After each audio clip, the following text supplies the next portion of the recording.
If you love the thrill of racing but hate the risks, then buckle up. Everything Simulated is here to merge adrenaline with absolute safety. In a world where technology meets adrenaline, Everything Simulated is revolutionizing driver training with state-of-the-art simulators.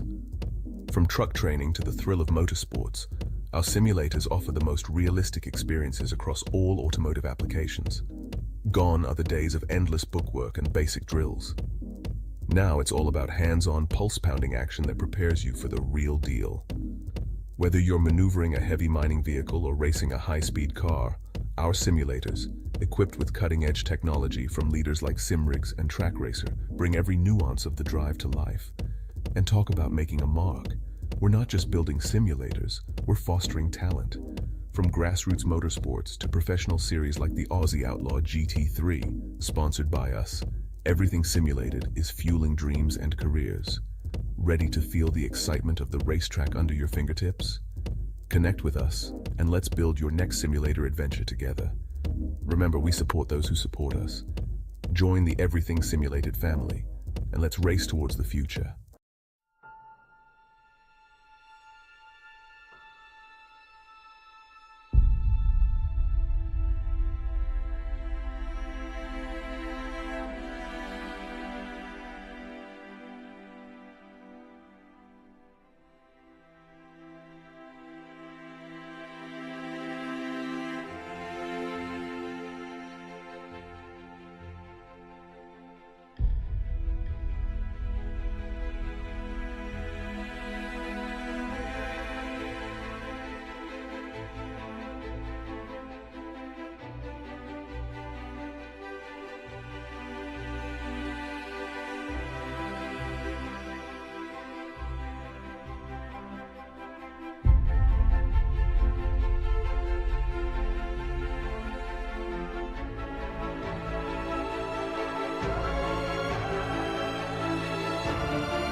Here at TWRS, we're always here to help our squad when they need a little push in the right direction.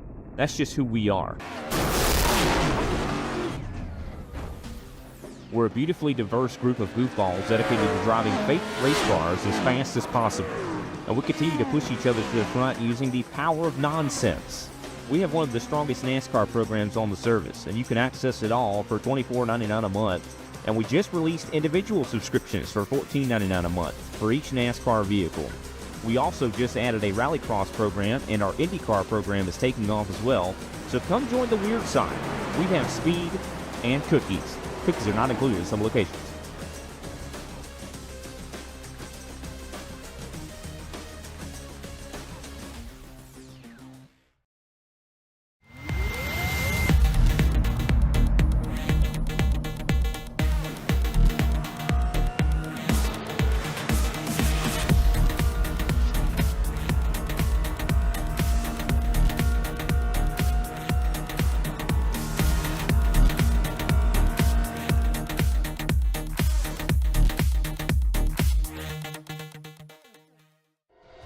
You went, you served, and forged the relationships that only being baptized in the fire of combat can develop. At FallInVeteran.com, we understand the unique bond that veterans share. That's why we've created a platform where you can connect, share experiences, and build lifelong friendships with fellow veterans. Signing up is easy. Simply visit www.fall-in-veteran.com and create your profile. Customize it to reflect your military service, interests, and hobbies. FallInVeteran.com is more than just an online community. It's a support network where you can find resources, advice, and encouragement from those who understand what you've been through. Whether you're looking for camaraderie, mentorship, or simply a place to share your stories, FallInVeteran.com has it all. Join thousands of veterans who have already found their tribe and start connecting today. FallInVeteran.com. Come join us and experience the power of community. Sign up now at www.fall-in-veteran.com.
Evening viewers, welcome to Quasi Esports here on your Sunday night. Everyone tuning in across all the platforms, Australia, across the world, wherever it may be. We're at the penultimate round here of the Everything Simulated V8 Supercar Oval Series, round number 12, Nashville Super Speedway. Back in the booth again tonight. My name's Aidan Schultz. Looking forward to this one. Steve, you're back after a couple of weeks off, mate. Good to see you back up in the booth. Yes, mate. Half blind and still here and enthusiastic and looking forward to some decent racing here tonight on this concrete 1.3 miler. Yeah, it does create some good racing around Nashville Super Speedway. A little bit of a, albeit depleted field tonight, Steve, but looking forward to what's going to be an opportunity for a lot of drivers to get a big bag of points out of the penultimate round here at round number 12. But while we're on the subject of the second to last round, we'll probably lead into the championship standings for you viewers before we go into the qualifying sessions. Gary Wellman, a nice little healthy lead at the top there, Steve. 414 points with Craig Roffey 369. But Jamie Nankervis on his heels, just behind there on 351 in third, mate. And then Andy Barber and Davidson, your five. Malone, Kosh, Roffey, Mortensen. Troy Mortensen will want to get a big bunch of points there tonight as well, and that might rocket him up the standings here in the second last round. So looks like it's Wellman's to lose at the moment at the front, mate. He is in the race tonight, so an opportunity for Gary as we're on board with his teammate. Donnelly there into the wall, but yeah, Wellman leads the way, mate. We're looking forward to see whether he can capitalise. Well, unfortunately for Craig Roffey, he's not here. He doesn't appear to be a starter tonight, so what that's going to do, of course, is if all Wellman's got to do is finish and finish okay, he doesn't even need to win tonight, and he'll push that 50-51 point buffer that he's got over Craig Roffey in second place in the championship. He'll boost that right out a bit, and he doesn't even need to win. Yeah, you're 100% correct, and good spotting there. You say you got one eye, mate. I tell you what, I missed it. I didn't even realise that Craig wasn't in the race. So yeah, you're exactly right. It's definitely all Gary's to lose tonight, but the guys roll out into qualifying, and from what you've seen in the previous 11 rounds before we went to round 12 tonight, as the Everything Simulated 96 there comes out on track of Jared Williams, he will be one of the first drivers to take us to the green flag here in qualifying. But round number 12, looking forward to bringing you all the action here. We just settle in a little bit, Steve. These guys are going to have the 2-lap 5 minutes, two laps to have a shot to be able to see who's going to take pole position here for round number 12. Well, they do that. As you can see, there's a little bit of track facts for you. So the track tonight, Nashville Superspeedway, race length 1.6 miles, 257 kilometres. Track length is only a 1.33 mile, and they call it a super speedway. Go figure, but that's the different type of racing, only 2.14 kilometres. So just over 30-second lapse times is what you're going to expect tonight, ladies and gentlemen, and they'll be doing that 120 times. Fuel capacity, 70% with 3 sets of tyres over the wall. 2 green line checkers, it says in the overlay, but I believe we don't have any. I'm not sure. We do have 2. We had this conversation earlier. My apologies, Steve.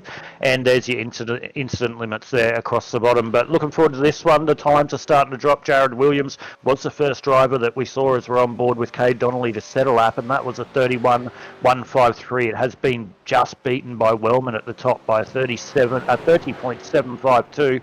Not to be outdone, Maxfield, a 30.763 is Cade Donnelly down out of turn number 4 for the first time. Where's this put him on the leaderboard here with 3 minutes to go? And that's going to jump him up into pole position, 30.601. So Cade Donnelly looking fast here in qualifying, Steve. Yeah, and I noticed the Thin Boys have actually prepped their liveries for season 2, where it's been requested that the vehicles actually have more NASCAR-style numbering, at least on the roof. And if possible on the side, but on the side wasn't actually made mandatory because of sponsorships and stuff like that. But the Sim Boys have gone that way, and they're all set for the next season, so which is coming in a couple of months' time, obviously, and. Yeah, plenty of competition out there for them. About the only one of the Rogue Boys I think out there is Rick Vincent. I've not seen any of the Roffies here tonight so far. Yeah, not so far. Rick Vincent, as you did mention, on board with him at the moment, the blue and black as opposed to the yellow and black livery that we're used to seeing of your championship antagonist, which we know isn't here tonight. But Rick, after having a really strong beginning to the race, last race around number 11, sits back in the field a little bit, just in 7th position with a 30.830, but on board with the 550 rather of Tristan Koch now. Where's that put him on the board?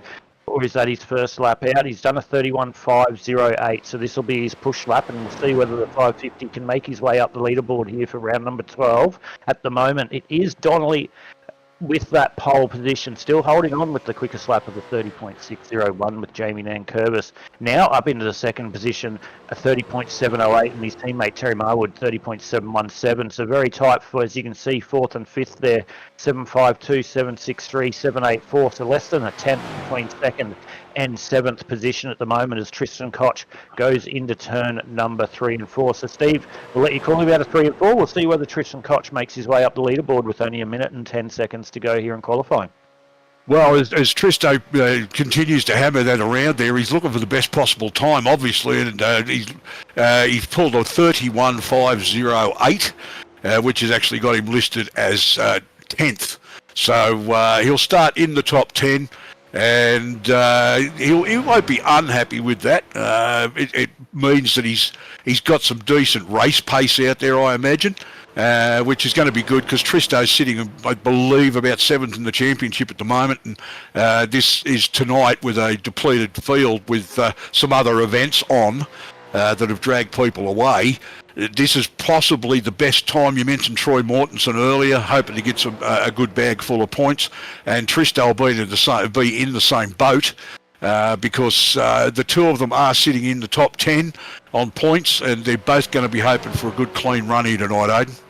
Yeah, agree. And Gary Wellman, our championship leader, let's not forget about that conversation as well. This is a good chance for him to get the points, as we mentioned in the lead into this broadcast. So there's two different stories playing out tonight. We've got Gary Wellman that wants to finish this on a high and get it done tonight. And then we've got some of the drivers in the lower part or fighting for those minor positions, trying to make their way forward. So we're about to grid up. But that story's all about to play out here for round number 12. And we will go to your grid shortly. I don't know what you're saying in the background there, Kobe. Just confirm that with me. And yeah, so I could hear that. My apologies, ladies. And we'll just go to some ads and thank all the sponsors really quickly before we go green here for round number 12 at Nashville Super Speedway. Racing isn't easy, but experiencing it is. iRacing puts you in the driver's seat with the industry's leading sim racing game. Drive on laser scan replicas of the greatest racing circuits from around the world. Go head-to-head against other drivers chosen by skill-based matchmaking to ensure competitive racing at every level. Compete across all your favorite series. In officially licensed cars, engineered to deliver the most accurate driving experience possible.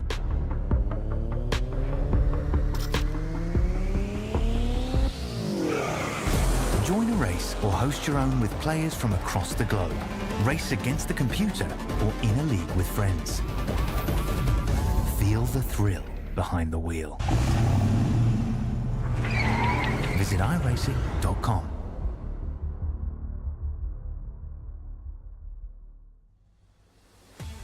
And we're back here for round number 12 of the Everything Simulated V8 Supercar Oval Series here from Nashville Super Speedway. And it's time to bring up your grid here for round number 12. Kate Donnelly in the 41 will take the pole over Jamie Nankervis in the second position in the 8. Off the second row tonight will be Terry Marwood in the 10 and Gary Wellman out of the 4th position, your championship leader in the 45.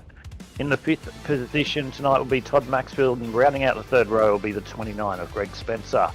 Into the 4th row tonight, Rick Vinson, one of the only antagonists, or the only antagonist from some of the championship leading teams there in the 94, and Shannon Wright in the 023 will be outside of him in 8th. In 9th position tonight will be Jared Williams in the 96 and Tristan Koch in the 550, Steve. I'm not sure whether you can see, so I'll keep going through just to make it easy for you at the moment. And in the 11th position tonight will be Barry Neal. First time back in the series. Good to see Barry from New Zealand back in the series and having a run. He'll start out of the 11th position tonight in that number 22. Derek Jacobs out of the United States of America in the 27th position tonight. In the 13th position will be Scott McClintock, and Troy Mortensen, the man wanting some good points tonight, starting deep in the field in 14th in the 83, and he will take and round out what is a small field, only 14 cars, Steve, but Kate Donnelly will take us to the green. I actually think the less cars tonight, we've got so many different stories that can play out in the championship with only one round to go after this one. I think we're going to see some good racing, mate. Well, absolutely, and I think one of the stories of the night could very well be our one of our American friends who's here tonight, and that's Derek Jacobs, starting towards rear of field. In the number 27 car for Team Watson Setups and Inside Lane Productions. And Derek has actually had a bit of success here. I think he got a podium a few weeks ago, and I think he's had a couple of other placings inside the top 10. And we're going to go green now, and the boys have got the hammer down, and they're away. Kate Donnelly leads the field away, and he's got Jamie Nankervis on his outside as the boys start to sort himself out into a decent position there at the moment, Aidan. Yeah, nice clean start as they make their way out of 1 and 2. Jamie Nankervis just holding on the outside there, Kate Donnelly, who did get the better of the start. Jamie Nankervis has his teammate Terry Marwood there on the inside, and that really distinctive paint scheme. We're just talking about that in behind the scenes when we were just through the ads before, and thank you to all the sponsors, by the way, while we're on that subject. Great ad brought to you by Kobe here on the platforms of Quasi Esports. The Kate Donnelly pushing a little bit high there into 1 and 2 this time, and that's allowed Terry Marwood to get a really good run down on the inside line. And there's a 3rd to 1st position, Steve. And this is where we're starting to see the ballerina act between the guys already, albeit only lap 2. People wanting to make their way back in the field, let the guys run hard at the front and come back later, and we're seeing a lot of different strategies already, albeit only lap 2, mate. I got the distinct impression, to be honest, I doubt very much Cade wandered to the outside like that intentionally. It almost seemed like the car wanted to go there and he was just busy keeping it off the wall and let it go rather than fight the car and have an even bigger issue. He's had to sacrifice a few spots there just to keep it off the fence and keep it straight, knowing that there's a very long way to go, Aidan. 120 laps, we're on lap 3. Yeah, you know, I always get excited too early, mate. We're only lap 3, and I'll start calling it 10 laps as if it's the last lap, because now you say that your championship leaders who started 4th position in the race now wants to make his way to the front, and he's trying to clear Jamie Nankervis there through 1 and 2. Jamie's going to hold on the outside there, so Gary Wellman, your championship leader, I said he's going to want to get a lot of points. It's early doors at the moment. Terry Marwood with a big run, though, on the inside, and that's how quickly you can go from fighting to the lead to back to 4th position. So Wellman back to 4th, and have a look who started P7 tonight, now up into P5, making the move on the inside of Gary Wellman. That's Rick Vincent, so a guy that was very prominent for round number 11 last week, now back showing his wares up into 4th position early in this one, Steve. 5 laps, a lot of different leaders, a lot of changes early. There's a couple of guys running in the midfield too that are just running their own race, so a lot to play out lap 5, but these guys at the front, they definitely want to lead as we're nearly making contact there between, I believe that is the number 10 there of Terry Marwood on nearly made contact. So Nankervis, Marwood and Maxfield racing really close at the front. Rick Vincent wants to play it, and Gary's just gone, okay, I'm on 5th now. There's definitely going to be contact here in these first couple if they don't settle down, but 6 into 120, I said only 14 cars, Steve. I reckon this is going to be an absolute ripper. Oh, absolutely brilliant stuff so far. I mean, Terry Marwood and Todd Maxfield very, very close to one another there, as Marwood is really on the charge. He's looking for a way to get back past Jamie Nankervis, because Marwood did actually take the lead just off the start, and then he's fallen back a spot or two. So there's a big fight at the front here between Nankervis and his teammate Terry Marwood in the number 10 car, and Rick Vincent all over the back of Jamie Nankervis, and Todd Maxfield has certainly got his hat in the ring there at the moment. He's not giving an inch. Yeah, and he definitely won't, and neither will Gary Wellman and Cade Donnelly, who dropped back after starting first in this race, 8 laps in. He's still sitting back in 6th. Barry Neal, who started off the back of the pack, our Kiwi friend, he's making his way forward, Steve, as well. So Barry Neal in the 22, he might not have qualified the best, but he's now inside the top 10, well inside the top 10 in the 7th position here, as that Marwood has got the lead now over Jamie Nankervis, who Rick Vincent's got the job done on him as well. So Jamie now back to 3rd, and he's got Maxfield trying to make the move on him up the inside as well. So we blink, we miss it, mate. Every corner there's a change to the lead of the motor race. Yeah, the only real concern at the moment, Derek Jacobs appears to have back, and there's a bit of a crash there. Barry Neal involved, and not sure quite what's happened there on lap 9, but Barry Neal appears to have come together with somebody, so we don't know how that's happened just yet. Yeah, we'll go back and unpack that in the instant replay right now, Steve. Barry Neal just coming out of turn number 2. Everything simulated car, the 023 in behind him of Shannon Wright. Shannon getting a really deep dive there on the outside of turn number 1 and 2. He's not going to quite get the run on him on exit. It looks like 2 drivers going for the same bit of real estate, but we'll see what happens as we go into 1 and 2. Shannon Wright still on the outside. Oh, yeah. So yeah, Shannon's been on the outside. Barry's tried to take a line further out of where he was, and Shannon's just not allowed for that. Barry's actually not quite clear. I don't know whether his spotter told him he was clear, but he just wasn't quite clear of the front of Shannon's car. So, look, it's unfortunate. But there is a fast repair tonight, as there was last week. So Barry will be able to get into pits, get that sorted, get back out on track, and he shouldn't lose any real time. Yeah, he'll be right. He'll get back out there, and that's the lucky thing. They do have a fast repair or two. But this is the onboard view at the moment. It looks like it's just a story of 2 people sort of just misjudging it and probably not giving each other enough room either, to be honest. But one of those racing incidents, and we'll be able to get back out there, use that fast repair, as you said, and get back there. But A little bit unusual to see Barry make that move, to be honest. He's normally really good with judging whether he's clear or not. He's just a little bit too close at that stage, and not quite as far ahead of Shannon Wright as he thought he was. But as I said, he won't pay a very high price for it. He'll go in, he'll repair it, he'll get back out, and there's a very long way to go. I expect to see Barry finish at the pointy end somewhere tonight, purely because he's very good with looking after his tyres at high wear tracks.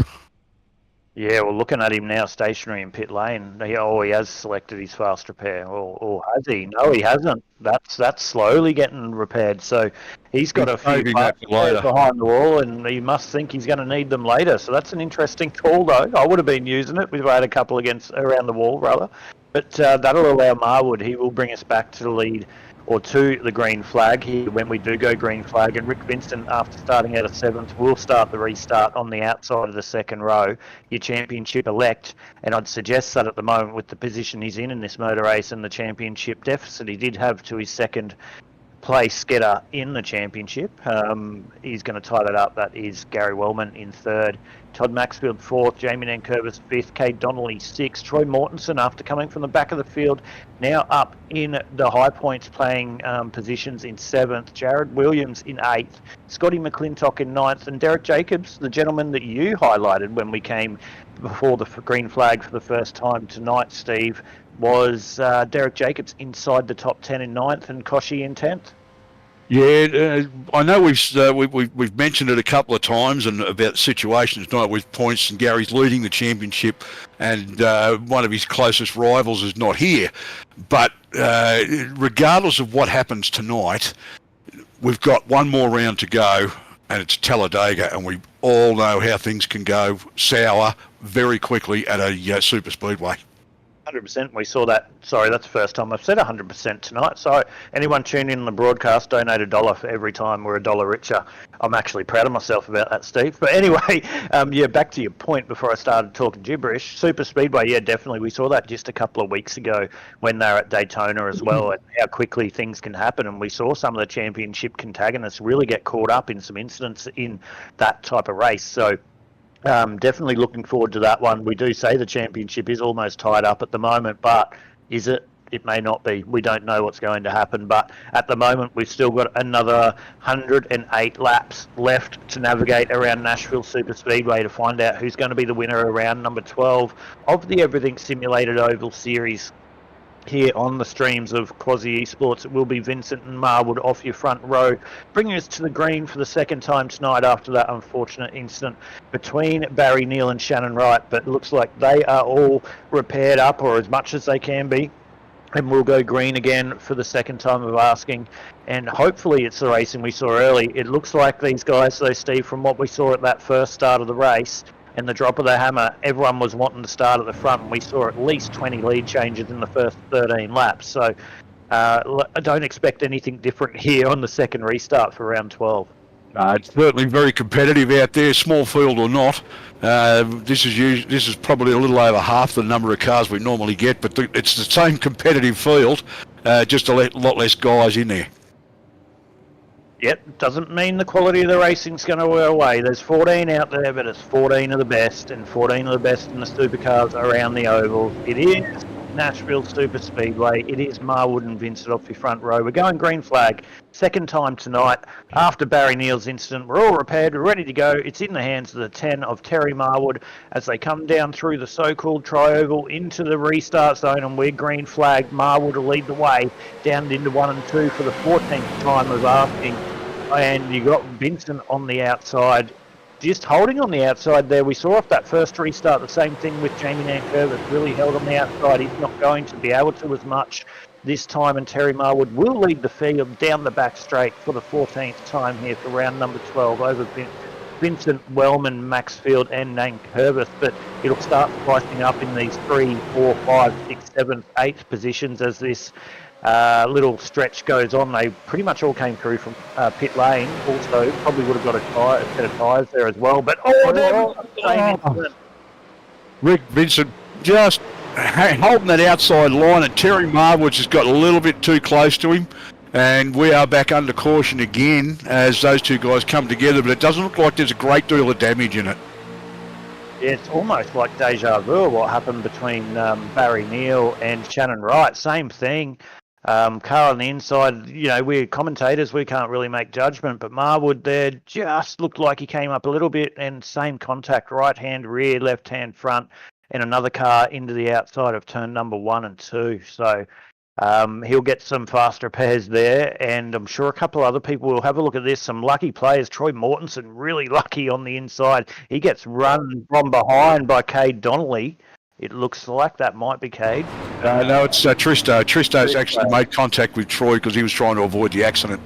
Yeah, so Tristan, just getting caught out there but good job for all them to get through, because that could have been a lot more nasty than what it was. But Rick Vincent at the moment, the man that probably played a little bit of a part in that, as you saw, will lead the way. They'll probably come into pit lane. Don't be surprised if we see Rick come in now. And I know there's fast repairs, but around this type of track as well, you don't want to be hindered. So he'll come in pit lane and get any type of repair, and probably take an opportunity here for most of the field as one of the drivers stays out to just come through and get that extra little bit of fuel as well. So that'll all help with the strategy as the race pans out over the coming 50, 60 laps before we get into mid to three-quarter race distance. But Williams, Vincent, Wellman, Maxfield, Nankervis, pretty much the whole field now coming down pit lane to serve some type of service here, Steve. Yeah, no, they'll just simply be after a bit of a top up and that sort of thing. It's probably nothing over the top. I don't know whether either of those cars are going to have a lot of damage or not. And nobody has used their fast repair at the moment. There's a long way to go. Barry Neal obviously opting to repair what he could, get back out there, knowing there's a long way to go, and that something may happen where he really needs that fast repair later. In the later stages of the race, when he's going to need a clean, straight car to get the best speed out of it, that's probably when you'll see that he'll actually use that fast repair. 100%. That's my second one. There's $2. But I agree with you totally. He's probably trying to maximise the amount of time that he can get these repairs done and not have to use that fast repair. But we'll see how it happens or how it pans out for him at the back end of the race, because we both know too much damage in these cars, it can really hinder you. But it looks like that might be Jared Williams coming into pit lane. So he didn't pit through that first pit cycle under the first lap, but now he's pitting in the second lap. Well, there's also the old adage that as soon as you use your fast repair, you're going to need it. And plenty of times I've actually been on track, I've used my fast repair thinking I've got more damage than I have, and then all of a sudden, I end up in a situation not long after that where the car's completely wrecked and I've already used my fast repair. So a very smart move at this stage in a smaller field, probably a good strategy for Barry Neal. Repair it each time he gets the opportunity, top up the fuel each time he gets the opportunity, and as it gets later into the race, as I said, when he needs that dead straight car and maximum speed, and also allowing for the fact that something much worse may yet happen in the next 102 laps. So probably a great strategy to save that fast repair. Yes. Definitely. A lot of different strategies playing out on track, albeit depleted field, as we have mentioned on several occasions. There's still different fuel strategies. I can see now, though, they're all pretty much through pit lane on the same lap. So fuel strategy now, I'd probably just take that out of the equation. They're all in the same strategy, but what we have seen through pit lane is a little bit of a change in the order, and Gary Wellman will lead the way here. For the third time ago in green, Steve, so your championship leader has placed himself up into where he'd exactly want to be, and that's in the first position here under caution. His teammate on the outside of Todd Maxfield there in P2. So it will be Sim Boys 1 and 2, bringing us back to the green for the third time after another similar incident there, which Terry Marwood was involved in. He's going to start back inside the top 10 as well. So, no, he won't actually. He's back in 13th position. My apologies. I've got to look at the leaderboard. But he's back in the race. Barry Neal back in the race as well. Everyone's back in, so we're pretty much going to reset 19 into 120. It will be Wellman and Maxfield who will take us to the green, and it'll be lap 20. So already getting under 100 to go, Steve. But I think we've got the same thing. Those third, fourth, fifth, sixth, and seventh positions, they're going to be fought really, really hard here on the restart of this race.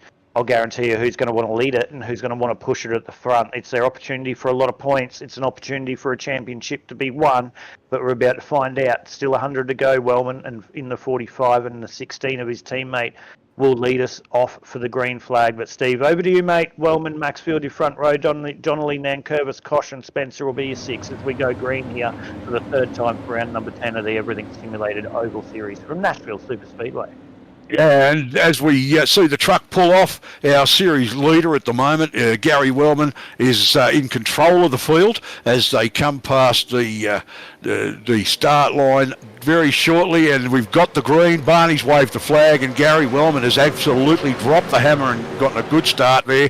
Kate Donnelly's gone with him, and Todd Maxfield has absolutely missed out on that one.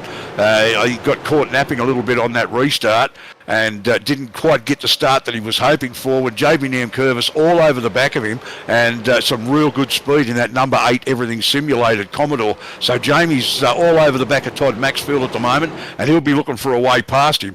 But keep in mind as well, these guys know there's still 100 laps to go, or 99 laps to go, and to be honest, I really don't think Gary wanted to be at the front this early.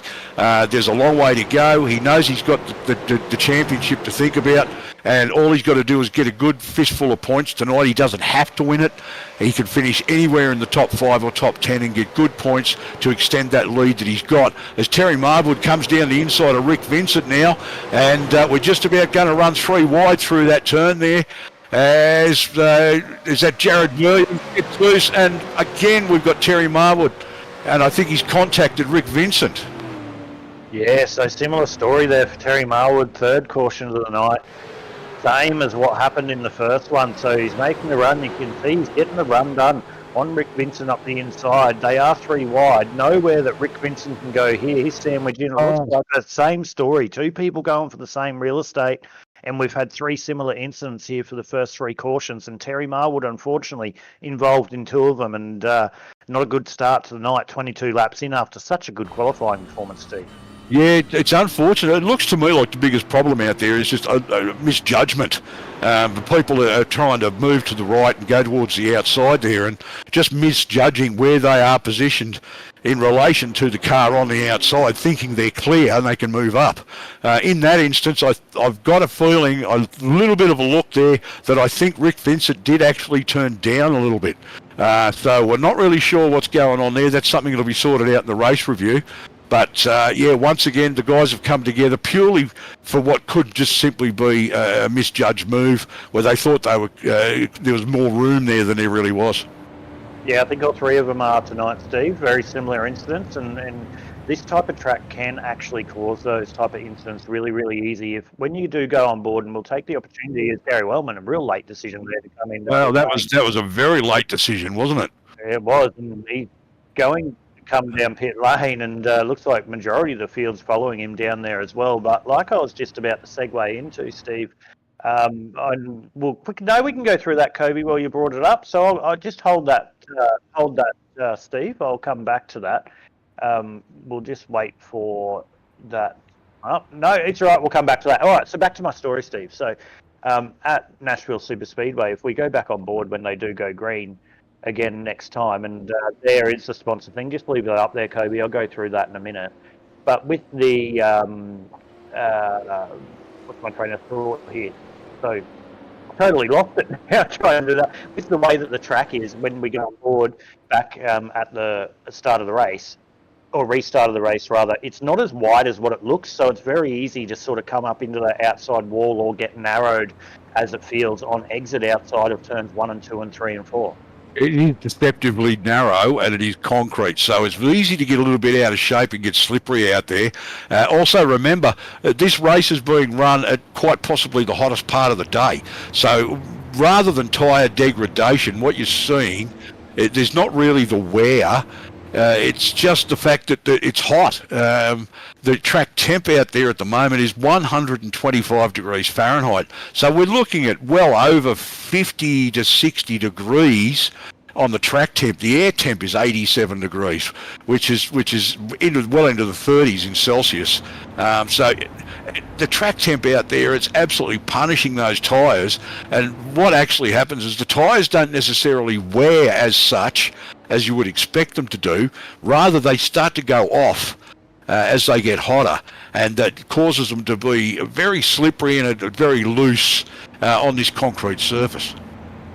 Yeah, and especially in this car where you've got so much horsepower, you probably find as this, if we do get a long green flag run, that you'll start seeing the right-hand rear get, as you just mentioned there, Steve, not necessarily worn out. It'll probably only go down to, I reckon, I believe 94% on a run from previous experience, but it will get really hot. So you're probably going to see on a long run that they'll start navigating up the track, as we saw Jamie Nankervis and the like early, just in that first short run, running sort of that mid to high line. So we'll see that become a little bit more prevalent as the race goes on with the drivers. But then we did actually see Terry Marwood in those first two early stints, Steve, very happy and fast and content to be running the low line. So do we know? But at the moment, if I know where I want to be, as Gary decides to just be the pace car for a bit. I know where I'd be, and I think that mid to sort of high line's going to be where we're going to see these cars positioning themselves on the track if we do get a long green flag run. But a lot to play out yet. Wellman and Donnelly, it will be Stim Boys up the front row bringing us to green. But I'm excited. It's all these strategy things and everything that we need to worry about and the drivers need to worry about when they are not only driving at just nearly in excess of 300 kilometres an hour and being door-to-door and racing the way they do, a lot to think about. But Wellman's been the best to do that this season so far, leading the championship and leading this race here for round number 12, and Cade Donnelly in second. Maxfield, Nankervis and Spencer, your 5. Williams, Troy Mortensen still in 7th with some good points there.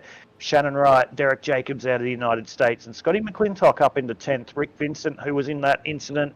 Kosh, incident early. Neil, incident early. Looks like Marwood's ejected out of the session as he's now 5 laps down. But Steve, I'll let you bring him to the green again. I like the sound of my own voice. I'll give you a chance to chat. It's the 45 of Wellman leading us to the green here for the next time. And his teammate, 41, Cade Donnelly out of P number 2. With the Thin Boys front row, we're going to watch this truck pull off at the moment, and our pole sitter now on the outside and our series leader on the inside, and their teammate Todd Maxfield in the number 16 Sim Boys car there as they approach the line. They'll get the green flag from Barney, the flag marshal, and Wellman will absolutely drop the hammer here. He will take off, and that's exactly what he's done. But Cade Donnelly aware to it, and he certainly didn't get away that time. Todd Maxfield, a much better start on that restart, and he went with Wellman all the way on that one. So you've got a Sim Boys 1, 2, 3 at the moment, as Wellman leads Maxfield and Donnelly from Nankervis in 4th, and somebody we haven't had a lot to say about tonight, that's Mr. Greg Spencer, who's sitting there in 5th place, and he's having a great run tonight. Yeah, we definitely haven't. Greg Spencer in the number 29 from Pinnacle Esports. Always good to see him back. One of the founders, actually, of a previous Supercar Oval league, so he's no stranger to this type of racing, and no surprise to see him up into P number 5. Did start down in the pack, but he's made his way up there and sitting in 5th behind Jamie Nankervis at the moment. In the top 5, just getting a little bit of a gap on Jared Williams there in the 6th position, Steve. So these guys at the front really running hard. Jared Williams trying hard to hold on to the back of this front leading group, with Shannon Wright, his teammate in 7th, just trying to hold on as well. Troy Mortensen in behind that. You'll see as we come out just there in the purple car in behind there in the 8th position for Troy. He'll be wanting to use Shannon here a little bit with the draft and see if he can hold on to this lead group. At the moment, Wellman, Maxfield, Donnelly, Nankervis, Spencer. It's actually going to be a battle of 6 with Williams now connecting, you can see, onto the back of that train out of 3 and 4 here at Nashville Super Speedway, and keep an eye on these two in behind as well, and also McClintock. But this battle at the front, Steve, she's heating up. The boys really want to race hard here. Lap 30 into 120. They seem like they're a little bit sensitive, but it just feels like something's going to happen again. Yeah, look, the boys are definitely pushing hard at the front. They want those positions, and they don't seem to care that there's still about 80 laps to go. But I'm just looking at the back half of the field there. These guys are still managing to keep in touch with the front half of the field. So there's still every chance that as the race progresses, depending on how things go and what eventuates, we've still got guys like Barry Neal, Derek Jacobs, Tristan Koch, and these guys, they're keeping an eye on what's happening with this front pack of leaders, meanwhile still keeping in touch and close enough that they're not really out of it. I think everybody's on the lead lap except for Terry Marwood, who's called it a night, and that's unfortunate. And we'll see what happens. Maybe talk to Terry during after the race or something, and see if I can find out what actually eventuated there. Yeah, I think it'll be a tale of two same stories, to be honest. Just unfortunate incidents for Terry. So we're down to 13, but Gary Wellman leading the way. This battle, they're all just sort of settling in at the moment. So I think these guys are comfortable with the pace they're running. The guys up in the 5th, 6th, 7th, or even, let's go 6th, 7th, 8th, 9th spot outside of this. Well, you can go 6 now. It's a 6-car train. They're slowly coming back in the back end of the top 10 to the early teens. Slowly coming back as this train at the front seems to be really fighting hard on that low side line. So I did mention early when we were coming back green, I thought that the natural line would navigate the sort of a mid to a high line, but I see at the moment the leading pack are happy to keep the car still on the low line. The guys in behind them are still happy to do that as well. I'm not sure whether those everything simulated guys, so Williams and Wright there in behind, and even like the Morrison, if they just navigate their car a little bit higher on track, as you think Greg really trying to do that at the moment now. So Greg in the 5th position from Pinnacle Esports in the 29. You see he's running a very different line to Jamie Nankervis in front of him. See the exit he gets off the corner, a lot better exit. He's going to sacrifice some time on entry, and you'll see Jamie really come up beside him there through the apex. But watch Greg off the corner.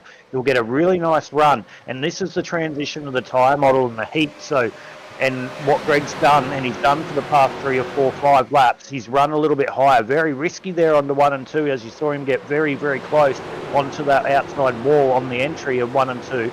But gets such a better run off the corner, and he's going to pull up onto the back of Cade Donnelly. So 2 different lines here by the leading pack, and we're seeing Greg Spencer slowly make his way forward.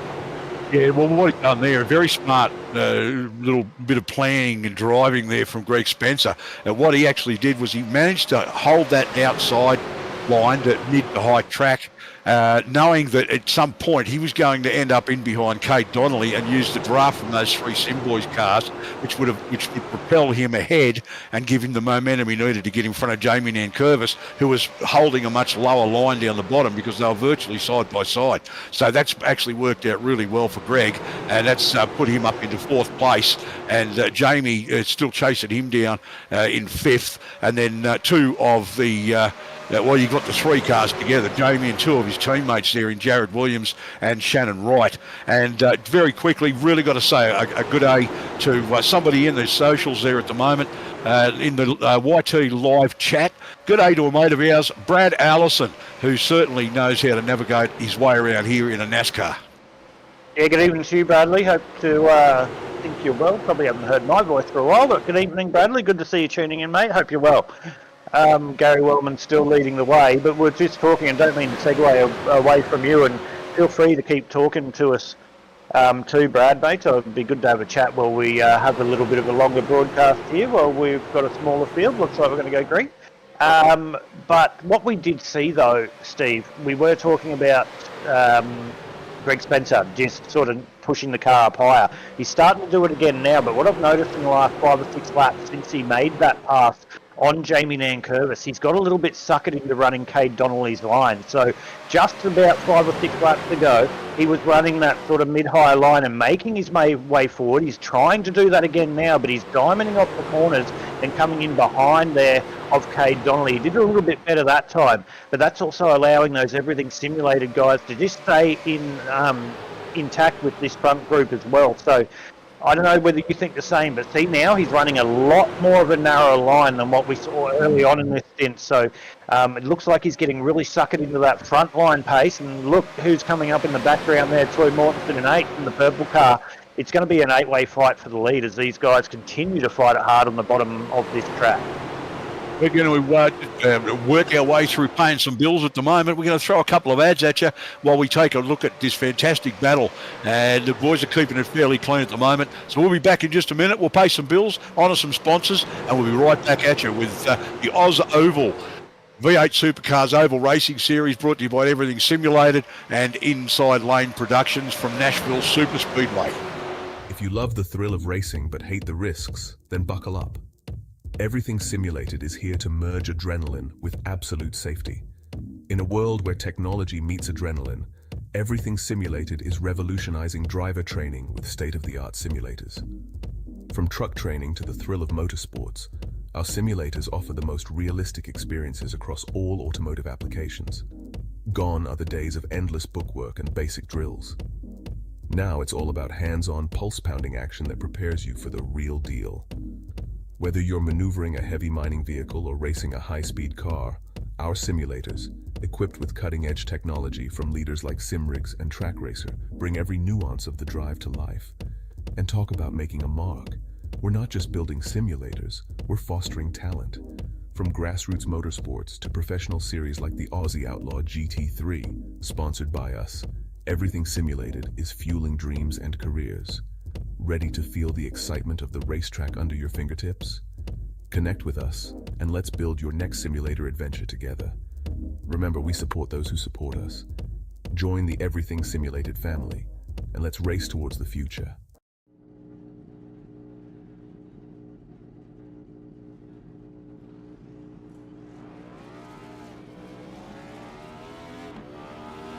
Here at TWRS, we're always here to help our squad when they need a little push in the right direction. That's just who we are. We're a beautifully diverse group of goofballs dedicated to driving fake race cars as fast as possible.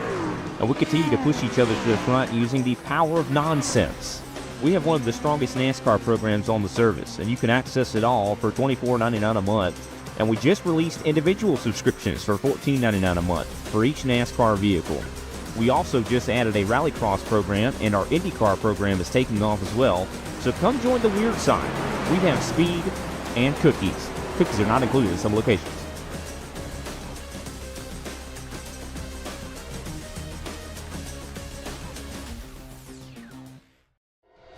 You went, you served, and forged the relationships that only being baptized in the fire of combat can develop. At FallInVeteran.com, we understand the unique bond that veterans share. That's why we've created a platform where you can connect, share experiences, and build lifelong friendships with fellow veterans. Signing up is easy. Simply visit www.fall-in-veteran.com and create your profile. Customize it to reflect your military service, interests, and hobbies.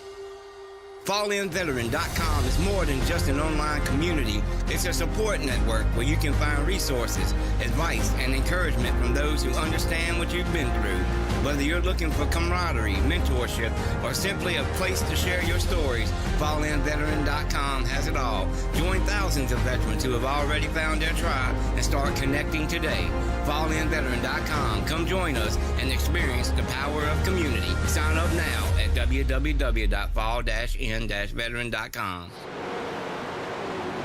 And we're back here for round number 12 of the Everything Simulated V8 Supercar Oval Series. A big thank you to our sponsors and our bill payers, as Steve said, leading into that ad break, for allowing us to bring you all the action here for the Oz Oval Series, of course, on your platforms of Quasi Esports. But Gary Wellman, your championship leader, we can see at the moment he is off into the sunset almost. The gap has been brought back on by Cade Donnelly. I don't know if you saw that when we came back from the ads, but Gary Wellman had stretched his legs at the front, but Cade Donnelly in the 41, Sim Boys 1 and 2 coming back to Gary Wellman, your championship leader. Greg Spencer, who we spoke about earlier, who was toying on that outside line, has now got up into the third position and got the job done on Todd Maxfield and Jamie Nankervis, rounding out your five. But the Sim Boys at the front at the moment, Gary Wellman and Cade Donnelly here, Steve, they are doing a great job. They're now sort of sitting just that little bit higher, not quite as much as I sort of anticipated them to. Gary Wellman a little bit more so there through 1 and 2. but not quite as high as I thought they would, and they're still holding on to their tyres, 49 into 120, and that's what the gap is between second and third there, between Cade Donnelly and Greg Spencer from a visual sense. Yeah, well, absolutely. I mean, we know that Cade's got plenty of speed on board tonight because he started from pole. Gary Wellman has gotten through those early stages and has seen the way things are unfolding. And when he was put into that position of leading from the front on one of the restarts, he's decided to just take the bull by the horns and just run with it. And a huge gap opening up between second and third now, and it may also it may even turn into a situation where third place is actually holding up everybody behind him, because he's got quite a queue of cars in fourth place onwards, although he's managed to open up a couple of car lengths now over Todd Maxfield, and then Jamie Nankervis behind him. Shannon Wright has moved up to sixth ahead of his teammate Jared Williams. Rick Vincent, Barry Neal, Troy Mortensen and Scotty McClintock at the tail end of this one, but they're not letting the rest of the field get away. And with lap 51 done and dusted, this is looking pretty good for a couple of these guys as Barry Neal starts to make a bit more of a move. Yeah, everyone's still in contact in this race. And that's what allows for that good type of racing, albeit not many cars, we said, but everyone's still in contact and everyone's still in contention for this race. Barry Neal fighting back in the back end of the top 10. This is for 8th, 9th and 10th. You can see Mortensen in the background as well. But I tell you what, Greg Spencer, from when you started commentating there with your special comments, and a big thank you to that, Steve, as well. It's such a big help for me, so good to see you back and putting your special comments in. But Greg Spencer has put the hammer down. We don't need to go back to him because this is the closest battle on the racetrack at the moment. Just keep an eye on your timing in regards to Greg Spencer. It was as high as 1.2, now to under 0.6 per second. But Barry Neal, he's got everything simulated all around him at the moment. That's Nankervis, that's Shannon Wright, and that's Williams. Rick Vincent a part of this as well, in behind Barry Neal. He's going to get the job done. So Barry now up into the 5th position. So after using those repairs, not fast repairs, but slowly getting them done, he's now back up into the 5th position, and that is Todd Maxfield just in front of him at the moment. But the first three, they are up the road, and they're up the road by 2.1 seconds. This is the battle for the minus 4th, 5th, 6th, 7th, 8th, 9th, 10th and 11th, Steve. So there's the three at the front and there's the rest. And they're all on the lead lap at the moment, and it's almost starting to look like two little groups there. You've got Maxfield, Barry Neal and Rick Vincent there, those three cars, and then there's a little bit of a gap back to another 4 or 5 behind that, and 3 of those are the Everything Simulated cars, and Neal following Maxfield around. Now we've got Maxfield and Rick Vincent side by side. Maxfield's going to lose out on this because Rick Vincent takes advantage, and Barry Neal's jumped in behind him, and he's actually going to try and run through with Rick Vincent, and he's done that and pushed Todd Maxfield back yet another spot, and he's got the 3 Everything Simulated cars bearing down on the back of him. Has Todd Maxfield, that number 16 Simboys car. Yeah, we'll see whether Vincent and Barry Neal there in the 94 and the 22, whether they've got anything to run away from Todd Maxfield in 6th at the moment, see whether they can bridge that gap, which is currently 3.3 seconds up the road to your front 3 of Donnelly, Wellman and Spencer. So Vincent getting the job done over Wellman and over Barry, and we'll see whether they can drag up onto the back. Well, we're back with your leaders, and it still is Donnelly and Wellman leading the way. Donnelly's now just decided to jump in front of Wellman, so a little bit of a fuel strat here, I reckon, and some team strategy where they've just allowed each other to jump places, and it's probably allowing Gary to save some fuel now and sit in behind and just keep operating at the speed, because now they were back to 0.6 of a second between Greg Spencer, but that's now doubled just in the last lap or two since I last mentioned it, and back out to the 1.2 seconds. So Greg Spencer just slowly dropping off to the back of this little battle pack at the front, or not little battle pack, the leaders of the race.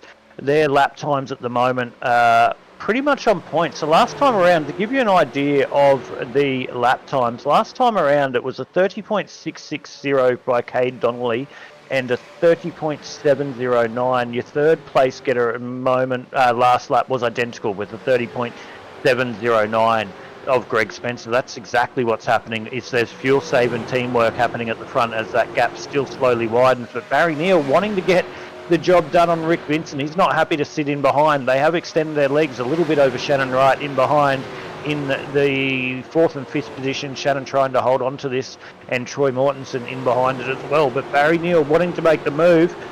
They're sort of sitting about 3.3 seconds to Greg Spencer in third, so they're not really gaining or losing at the moment. It's just sort of a stationary point of the race where they're trying to get through to the next pit stop. But the one person I'm surprised that's dropped back a lap, Jamie Nankervis. He's gone down 1 lap, so not sure what happened there with Jamie. But back up the front, it is Cade Donnelly. 60 laps. We've now gone half race distance in the 41, leading the way over Wellman, who've got a 1.3 second gap back to Greg Spencer in the 29.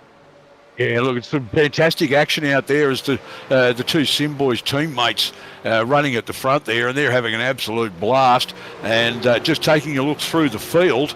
And Barry Neal still has not used his fast repair through those pit stops that occurred under caution. The only person that's out there on track at the moment that has used a fast repair is Troy Mortensen. Yes, and Troy will want to be very careful as it gets into the back end of the race, because it will spice up, and I'll guarantee you we will have another fast repair. So don't panic, ladies and gentlemen. Everyone tuning in at home here on Quasi Esports, this is the calm before the storm. There will be another, mark my word. If not, I owe Quasi Esports $5. There you go. But that's me. There will be another one. But Barry Neal at the moment up into 5th. These guys are doing a great job in the back end of the top 5 and earlier the 10s. Don't quite have the pace to run to the front. Rick Vincent still sitting about 3.3 seconds off Greg, so that interval hasn't really changed between 4th and 3rd in the motor race, and in front of Barry Neal there that you can see. So that is 4th, 5th and 6th on the racetrack as it stands at the moment.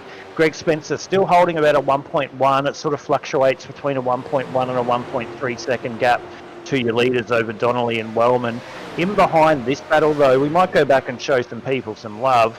Troy Mortensen sitting there in 7th, and 8th, 9th and 10th at the moment looks like it's a little bit separated, Williams, McClintock and Jacobs, but you can see Mortensen on your screen at the moment. He is outright 7th place. Williams, McClintock and Jacobs, your 8, 9 and 10, which are pretty much out of these battles at the moment. So if it does go green, it's definitely looking good for Cade Donnelly, Gary Wellman and Greg Spencer at the front, but they're the size of the gaps you're seeing back in the field at the moment. So I think the race to be on is sort of around about that 1st or 2nd or 5th, 6th and 7th position mark.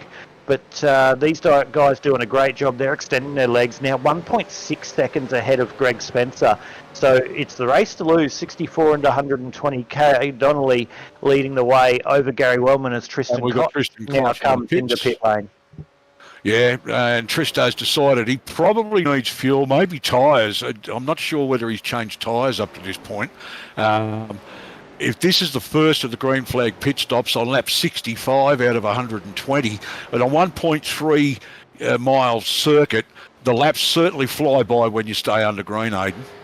Yeah, well, if they're pitting now, they're not going to make it to the end, because we saw them top up through those two yellow flag caution periods in the first 20 laps of this race. So if Tristan's pit there, he's not going to make it to the end. No way. Not a chance. Otherwise. No. So a lot of different strategy to play out, but these guys at the front are in a good spot. They've got now 2.3 seconds over Greg Spencer, and that's put Tristan Koch a lap down. So, yeah, different strategy plays. 66 into 120. When are these guys going to pit? And it looks like Gary Wellman's not happy to sit behind. It's like, let's swap up again, and Cade, I'll allow you to save some fuel. Well, that's it. There's probably a fair bit of chat going on between the two teammates there about, you lead, I'll lead, you lead, I'll lead. As what they do is they take a look at how their fuel consumption's going. And we've got Greg Spencer, who's now in the pits as well. And Greg will actually obviously top up from some fuel, throw the 70% of fuel load into the car, and with about 52 to 53 laps to go, there's going to be one more stop before the end. I don't think they're going to get 50 odd laps out of this tank. Yeah, so if we have a look at the difference of lap times, so let's just give you an example. So Gary Wellman, his best lap of the race was a 30.709. His last lap, a 31.423. So we're looking at tyre deg of around about 7 or 8 tenths of a second, Steve. So I'll put this out to you as well. We know they're going to need to come through pit lane one more time. if you've got enough fuel to cover off on the time it takes your tyres to get changed, do you blink early and try and run really, really quick short stints and possibly be 7 or 8 seconds quicker through a stint than your competitors?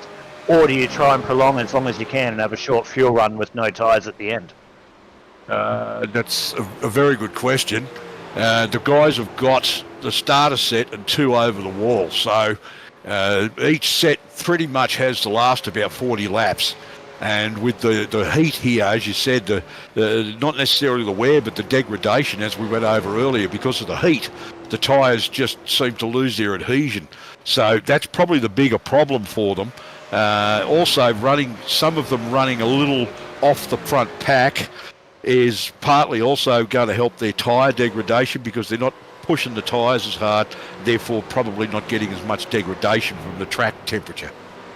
Yeah, we're seeing at the moment there, if we have a look at the lap times down the left-hand side of your screen, you can see what we're having happen in the race at the moment, and it's really good visual to see that on the timing. You can see the likes of 3rd, 4th, 5th, 6th and even 7th, Derek Jacobs to a little point last lap around, down in the low 31s and mid to high to 32s for the guys in front. So they've had the pit stop now, and we're going to see a lot of fast lap times, and that looks like that could be Cade Donnelly coming down pit lane. So Cade Donnelly is now serving his pit stop. I'm not sure he's going to be good to go to the end, Steve, from what we've seen on the fuel drop. Jamie Curvis early in this, he dropped really far back, so he might know something with fuel here that we don't know as well, but it is Gary Wellman leading your way 2 seconds up the road of Rick Vincent. We'll see where Cade Donnelly comes out, who was in front of Gary Wellman and fighting for the lead of the motor race early on in this one. So we will see Cade Donnelly come out of pit lane as Gary Wellman makes his way out of 1 and 2 this time. Where is Cade Donnelly going to be? Hopefully I've called that correctly, and I can't see Cade Donnelly. So he'll come across our screen somewhere. Here he comes. So a really long stop there for Cade, Steve. 25 and a half seconds, I believe Cade was actually in the pits. But Greg Spencer was also in for 23 and a half seconds, and Scott McClintock for 22. Jared Williams, 49 and a half seconds. So I don't know what the deal was with that. A very long stop. Right, so this is the difference now. So I can tell you exactly what's happening. So see those pit times are Rick Vincent, Shannon Wright, Mortensen. Wellman's still not to come through, and Neil. They've just taken fuel. They didn't take tyres, so they know that they're going to do a short run here and hope that it goes green, and then they're going to do a full tank of fuel and tyres to go to the end. That's exactly what they're doing, and why they've been able to jump up into the lead of the motor race. Whereas the difference of the likes of Wellman, etc., or Barry Neal, Nankervis, where they're through or pit lane, and even bloody Greg Spencer for 28 seconds or more, they are doing the opposite. So they are going to do the long run now, try and go as fast as they can, and then they won't take tyres at the end. But that's very, very risky, because if they have a late caution, they have to pit to get tyres. So there's your 2 strategies going on at the moment, Steve. I think I've nailed that. If I haven't, you can hang me out by the cross later. No, I'm pretty sure that you're covering the bases there, mate. There's obviously plenty going on in the heads of some of these guys as they try and work that out.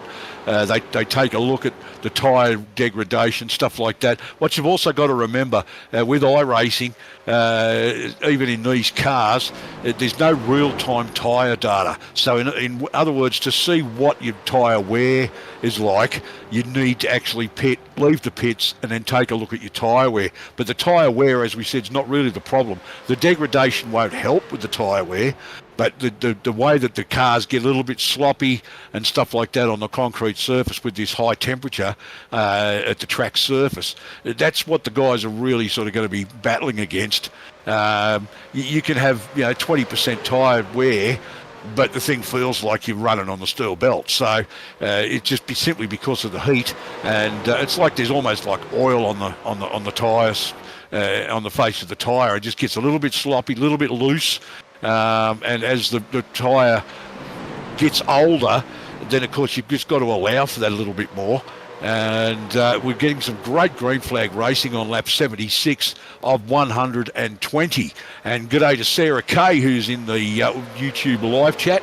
And great to have you with us, and thanks very much. I'm glad to be back and being able to see, as limited as it may be. And we're just watching Jamie Nankervis there at the moment. He's having a great run tonight, Aidan. Yeah, he's doing a great job up in the second position. He's been taken over by Cade Donnelly at the moment, though, Steve. So as you were just talking, Cade Donnelly did take the lead of the motor race over Jamie Nankervis, Gary Wellman. Actually, did I get that totally wrong? Anyway, let's just keep going as the live timing because we're missing number one. Shannon Wright leading the way, it's saying, but he's gone back because he's gone through pit lane. So now live timing has caught up. Good evening to you, Sarah, by the way, while we're on the topic. Steve segued into that. Cade Donnelly in the first position. He's now got 0.8 of a second over Nankervis and Wellman, but the different strategies that we did talk about, Steve. So different times through pit lane, different laps that they pitted. At the moment, it's only 1 lap difference in how long that they pitted for, but some of the drivers going for the long strategy, some going for the quick ones, but at the moment Cade Donnelly doing everything right, now 1.1 seconds into the lead over Gary Wellman, his teammate, in second place, and that man that you just mentioned before, Jamie Nankervis, doing a great job up into third over Vincent Neil, 5. Yeah, and also good day to Mr. Dillon, AJ Dillon. How are you out there at the moment? And it's great to have you along for the ride. Not out there racing tonight for some reason, but yeah, he's actually just telling us he's one of the sim boys. He's letting us know the boys do have a set of tyres up their sleeve for later in the race, and so we've pretty much called what was actually happening with that, and it looks like the sim boys are saving a set for late. Yeah, 100% they are. So what? Like I said, what will happen? They'll go long here on fuel. Short actually, some of them on fuel.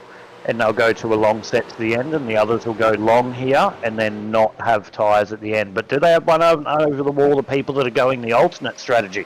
That's going to be the interesting thing, because if there is a green-white checker, and let's just say under the next caution that the sim boys take their tyres and someone does have a set of tyres over the wall, that's going to throw the cat amongst the pigeons. But at the moment, there's a lot to play out before we get to their lap 80 of 120.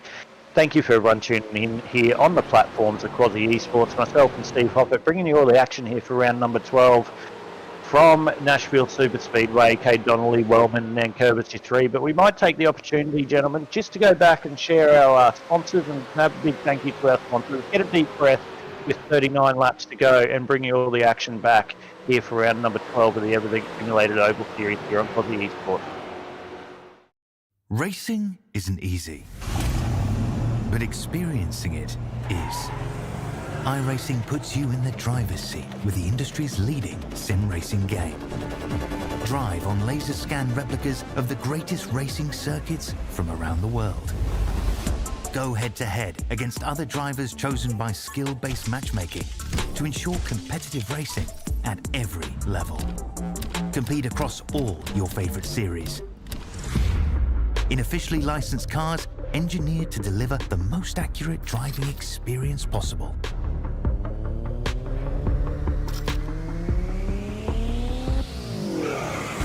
Join a race or host your own with players from across the globe. Race against the computer or in a league with friends. Feel the thrill behind the wheel. Visit iRacing.com.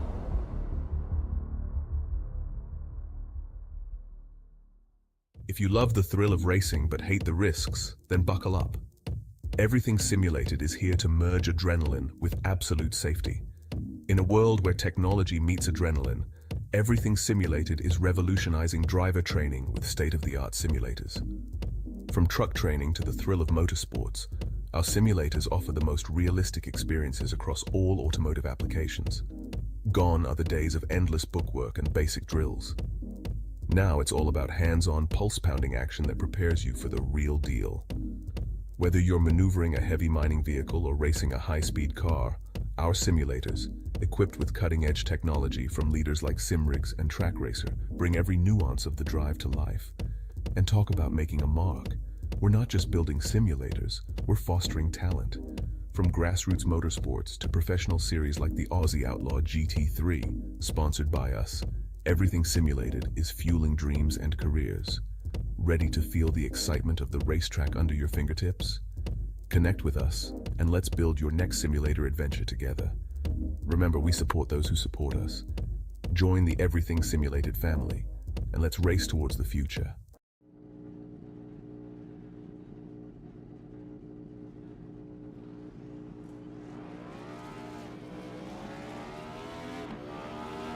Here at TWRS, we're always here to help our squad when they need a little push in the right direction. That's just who we are. We're a beautifully diverse group of goofballs dedicated to driving fake race cars as fast as possible. And we continue to push each other to the front using the power of nonsense. We have one of the strongest NASCAR programs on the service, and you can access it all for $24.99 a month. And we just released individual subscriptions for $14.99 a month for each NASCAR vehicle. We also just added a Rallycross program, and our IndyCar program is taking off as well. So come join the weird side. We have speed and cookies. Cookies are not included in some locations.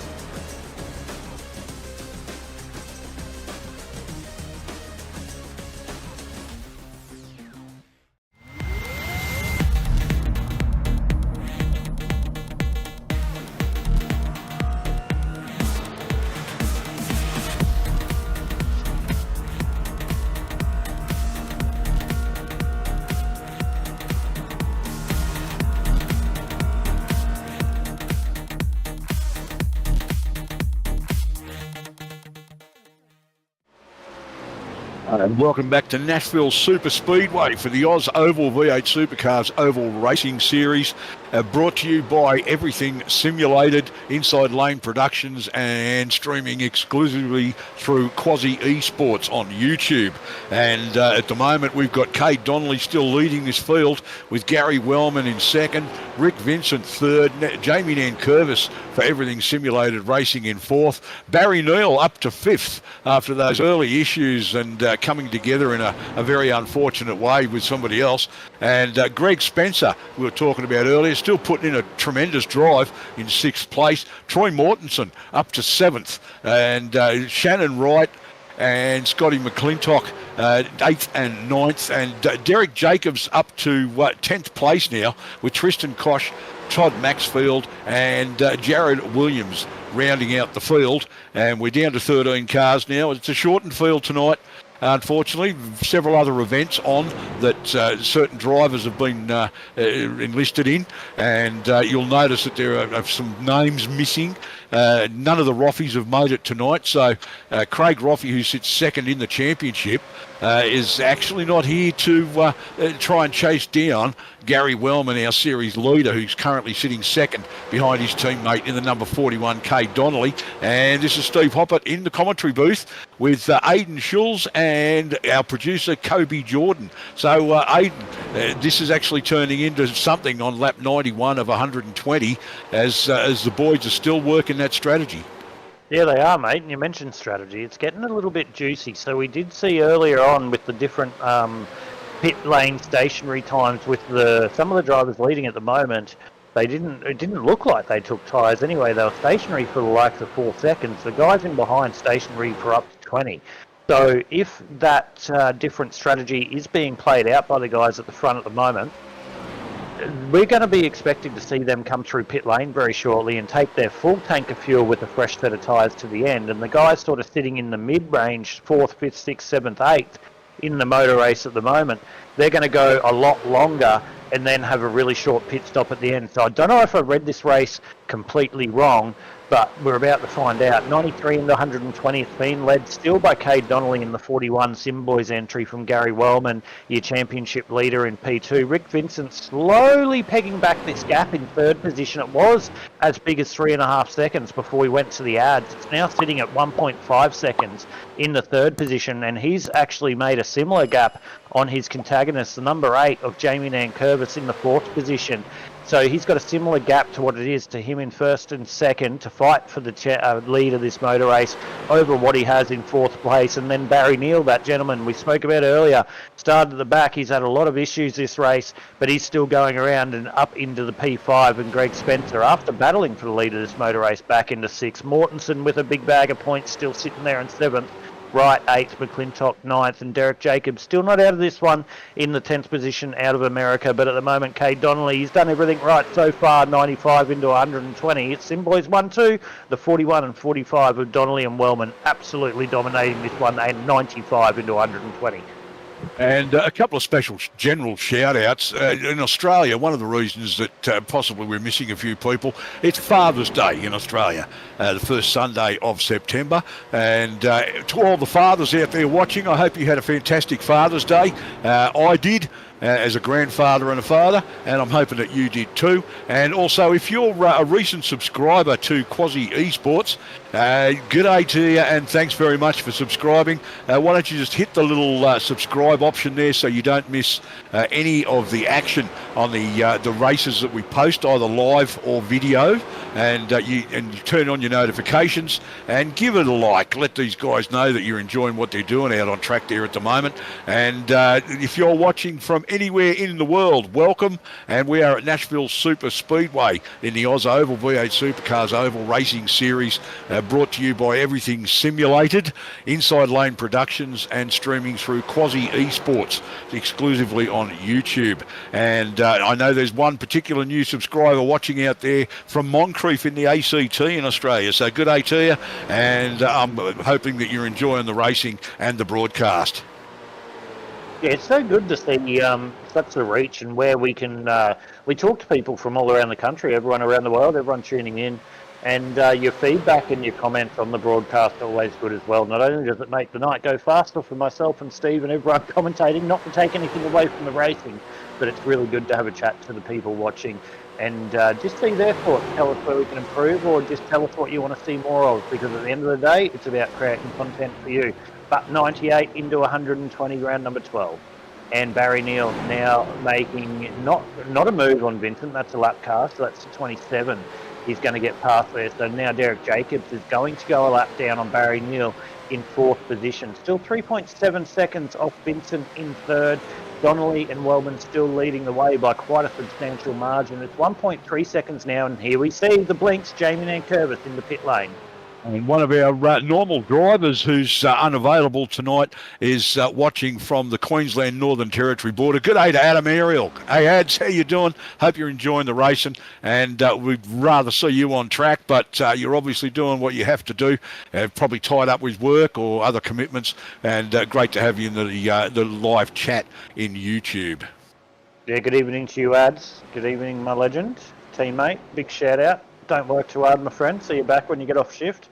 But Greg Spencer now into pit lane as well, as Jamie Nankervis just did his transition down pit lane. Yeah, Jamie's decided that now is the time with 20 laps to go, and that was a very quick stop. I don't think he's, I don't know whether he's put much fuel in that. Probably enough time to do tyres, but not a lot of fuel. Yeah, that he would have been the one that was no fuel to the end. We'll see what he would have taken tyres in that first one, and he was, because he was stationary for a lot longer, remember? So he took the tyres and the full fuel. So he's going to go and just run his short stint now and go, okay, take my last set of tyres and go to the end. The other guys have the opposite. So this is the difference in strategy. Greg Spencer will be on that same strategy as Jamie Nankervis is, but for some reason he's stationary for a lot longer than what we normally are. You might have got a stop and hold or a drive-through, but go back a replay, Steve. I'll let you talk it through it and see what you think.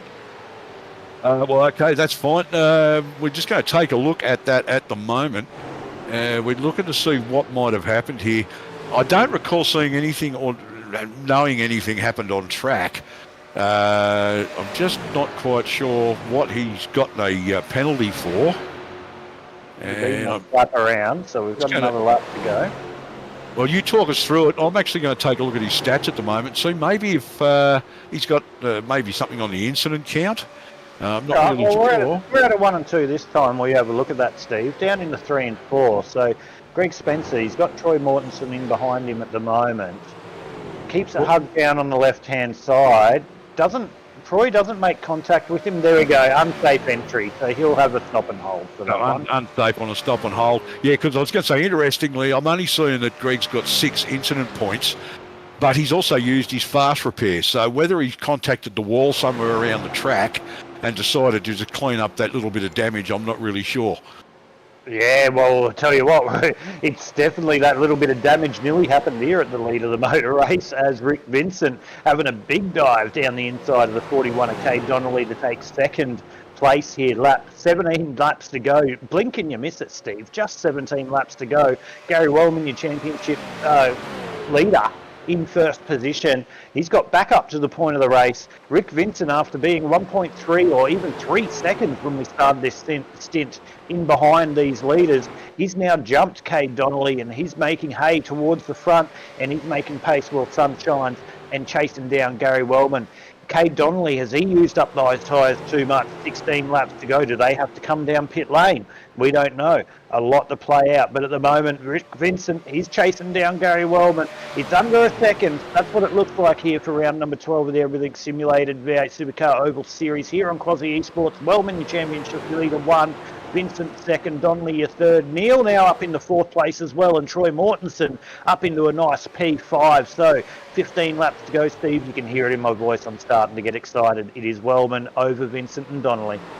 Absolutely, and I can tell you what, the Roffies might not be here, and Perriand and Starkers might not be here, but we've got the same old story. We've got somebody from Rogue Sim Sports chasing down somebody from the Sim Boys team, and that's Rick Vincent in second, chasing down Gary Wellman. Now, Rick's not a major challenge in the championship. After tonight, it may change that situation, depending on how the next 14 laps go. But as far as Cade Donnelly's concerned, he's got a distinct and noticeable lack of speed in that car, as Todd Maxfield also now comes into the pits. And if he's got a set of tyres up his sleeve, I expect him to throw it on and make a late charge for the last 10 or 12 laps. Yeah, so this is the different strategy calls that I was saying to you earlier, Steve. This is where we're seeing the other type of strategy with the late call, shorter pit stop and get out and run. Does he have tyres? Did he time it that, okay, I can put 13 laps of fuel in, and that's the same time that it takes to take my tyres? Because if you're stationary any longer, you're going to go backwards in this field.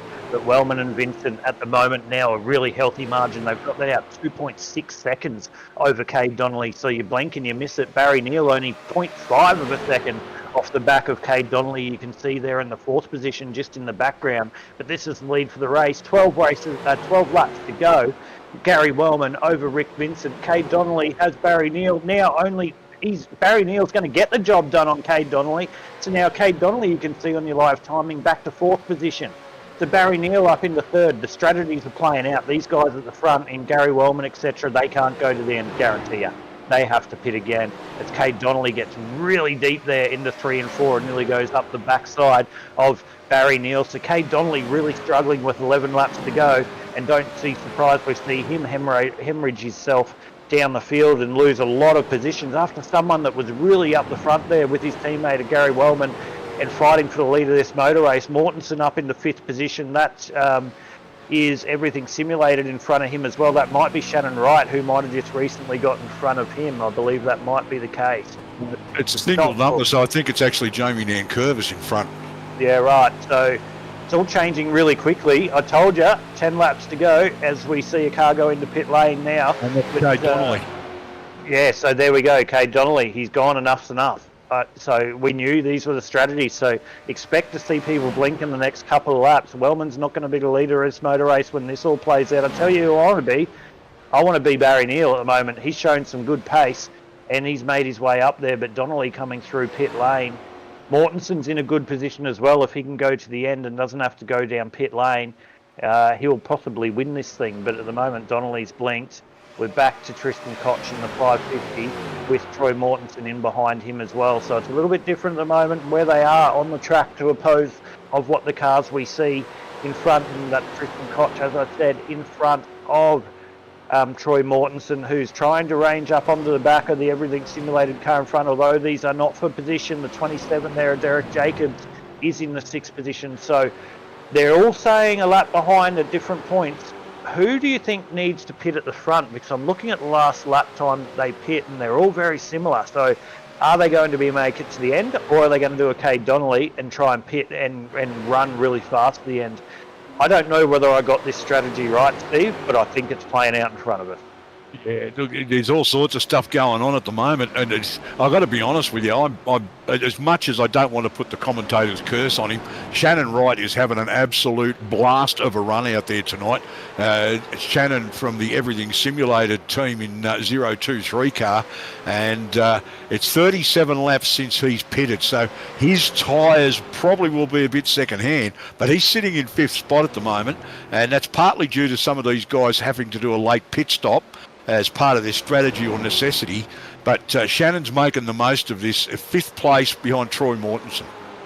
Yeah, and Rick Vincent now, as you were just talking about Shannon and the hill, he's doing a great job tonight up in the 5th position. Don't be surprised if he doesn't get another couple and we don't talk to him on the podium. But I tell you what, Rick Vincent is really trying to get the job done on the inside of Gary Wellman here to take the lead of the motor race. Only 6 laps to go, so elbows are about to start to come out. Gary Wellman holding on the outside there, doing a great job in the number 45. He's using the, I'll call it the Greg Spencer line he did through 1 and 2 there, Steve, as we saw earlier. Rick Vincent with a really good run off the corner, got the car pointed in through the apex on the low line, but couldn't quite get on the power early enough to be able to get the run off the exit of 1 and 2. So he's going to follow him this time around. He's not going to poke his nose up the inside and have a little bit of a look there on Gary. So just sitting in behind, he's going to use the draft down here into 3 and 4. Great run out of 1 and 2. He's going to try and do the same thing as what he did last lap. So at the moment, Vincent into 3 and 4. He's not going to be able to clear him, just riding the brake here. Gary Wellman holding on the outside, going to get a good run, but we're going to go side by side. 5 laps to go here for round number 12. Gary Wellman getting a good run around the outside there of Rick Vincent. But I tell you what, Rick trying really hard on the inside, and he's going to try hard here in 1 and 2 and hold that car down on the inside line in the 94. He's not going to get the drive off the corner. Gary Wellman, will he keep it off the wall? So close to the outside there, wall by Gary, but it's definitely on at the front here with 4 laps to go, Steve. Oh, look, this is just exciting stuff. I don't care what anybody says. This might have been a 14-car field at the start, but these guys are going at it, and it's some of the best racing that we've actually had in the series so far. And if you want to see why Gary Wellman's leading the championship, just watch what's going on here at the moment. Rick Vincent throwing absolutely everything at the 45 car, and he's just not quite able to get the job done. He can get alongside him. He can just poke his nose in front, but he just quite can't get the momentum up to actually take the spot away from Gary Wellman at the moment. Yeah, you see the aero wash, especially coming out of 3 and 4 now, as we're about to take 2 laps to go here for round number 12. Aero wash is so relevant here in these cars, especially when you're trying to tighten the corner up. So you'll see he's just trying to get out of the wash of the car in front, taking a really shallow line. If it was me, I'd be running a little bit higher, trying to get the run off, but that's why I'm the commentator and not driving. You can see Gary Wellman down on the inside line there, really trying to cover off on that draft. So we're about to take the white flag. Gary Wellman over Rick Vincent down in through 3 and 4. Rick is really trying to use that low line. It's not quite working for him at the moment, but we're about to go white flag. Does Rick have anything for the 45, the championship leader? We're about to find out. Is he going to go low into 1 and 2? He does again, drives in really hard, gets a little bit of aero wash there on the inside of Gary. Not quite getting the run off 1 and 2. He'll push really high. Gary comes down to the inside, but we're about to find out. Gary Wellman, we're about to see a championship. What a stellar drive. He's going to hold on 3 and 4. And Vincent doesn't have the run. Gary Wellman, what a drive, another win, your championship elect here for the first season of the Oz Oval Series here on your streams of Quasi Esports. Gary Wellman takes home the win here at Nashville Super Speedway, and what was a great race over Rick Vincent. And Barry Neal, after all the attrition, comes home in P3, Steve. I tell you what, small field, that was a lot of fun. Oh, it was, and that will be Gary Wellman's 6th race win for the series out of 12 rounds. So he's run 50% of the races, and I believe he's gotten a couple of top 5s in amongst that. He's also had a couple of bad runs with just little things going wrong at the end and coming together with somebody right on the white flag lap, things like that. But with 6-round victories, that's pretty much got him in such an enviable position in the championship that coming into Talladega, I'd say all he's got to do is finish. But we'll see what happens. Like we said, anything can happen at a super speedway, and 94 laps around Talladega is going to be a very interesting week next week, Aidan. Yeah, will be. Look forward to bringing you all the action here for round 13 as Gary has a little bit of his celebratory donuts, but I can tell you the championship is wrapped up because the amount of points that you can get, he wouldn't even have to race with his drop round and he'd be able to win the championship. But the 45 of Gary Wellman, well deserved. And we will we'll take this opportunity, we'll go through the complete standings here for run number 12 of the Everything Simulated Oz Oval Series from the Nashville Super Speedway. And after we do this, we'll bring you through to some of our sponsors, go through some of our sponsors and bring you all that type of stuff before we talk to the winners of the race. But tonight, it was all your championship standings is Gary Wellman was 414 coming into the round. Craig Roffey, we didn't see him tonight. So 369 and Jamie Nernkerr was 351. But here was your place getters tonight. Gary Wellman by 4.94 seconds over Rick Vincent in the 94 and Barry Neal in the 22 in third. Troy Mortensen come home in fourth tonight. He'll be happy with that one with a big load of points coming into round 13 next week at Talladega. Shannon Wright with a good run up into fifth. Jamie Nernkerr tonight, what could have been in sixth. Cade Donnelly, your pole sitter, came home in seventh. Tristan Koch with a nice top 10 in eighth. Derek Jacobs from the United States in ninth. And Jared Williams, after a quick car early, home in 10th. In the 11th position tonight, Scotty McClintock. Greg Spencer up there early in the race. That's the one that he'll be ruining back in the 12th position after that stop and hold penalty coming into the pit lane. Todd Maxfield in 13th, Terry Marlwood 14th, and Steve Hoppett, who wasn't in it tonight because he was talking with me. You did a great job, mate. No laps, still come 15th. So some good points for you there, Steve-O. But Gary Wellman, great job tonight. Takes the win home in the 45. We'll chuck you across to our sponsors. Let you listen to everyone that supports us here on Quasi Esports, and we'll bring you back the three winners here tonight for round number 12 of the Everything Simulated Oval Series from Nashville Super Speedway. If you love the thrill of racing but hate the risks, then buckle up. Everything Simulated is here to merge adrenaline with absolute safety. In a world where technology meets adrenaline, Everything Simulated is revolutionizing driver training with state-of-the-art simulators. From truck training to the thrill of motorsports, our simulators offer the most realistic experiences across all automotive applications. Gone are the days of endless bookwork and basic drills. Now it's all about hands-on, pulse-pounding action that prepares you for the real deal. Whether you're maneuvering a heavy mining vehicle or racing a high-speed car, our simulators, equipped with cutting-edge technology from leaders like Simrigs and Track Racer, bring every nuance of the drive to life. And talk about making a mark. We're not just building simulators, we're fostering talent. From grassroots motorsports to professional series like the Aussie Outlaw GT3, sponsored by us, Everything Simulated is fueling dreams and careers. Ready to feel the excitement of the racetrack under your fingertips? Connect with us, and let's build your next simulator adventure together. Remember, we support those who support us. Join the Everything Simulated family, and let's race towards the future.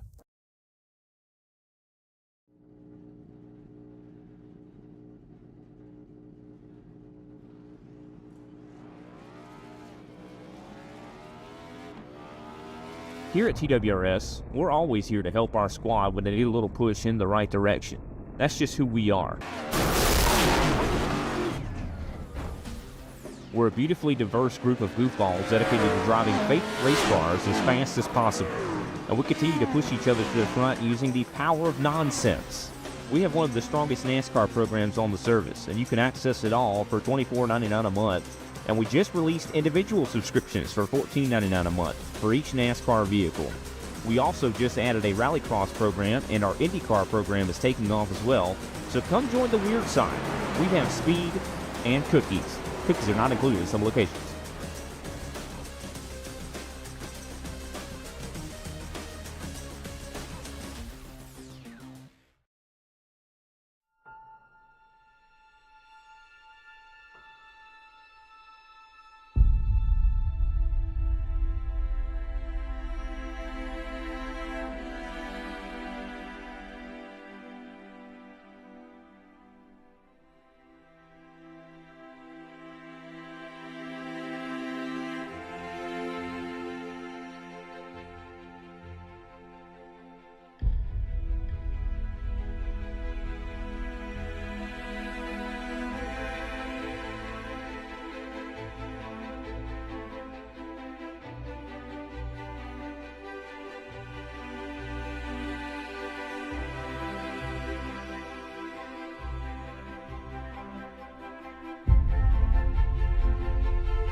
Welcome back, ladies and gentlemen. Round 12 of the Everything Simulated V8 Supercar Oval Series. Done and dusted tonight. We've got your championship antagonists and your place getters up in the broadcast booth. Unfortunately, Barry Neely in third position is not with us tonight.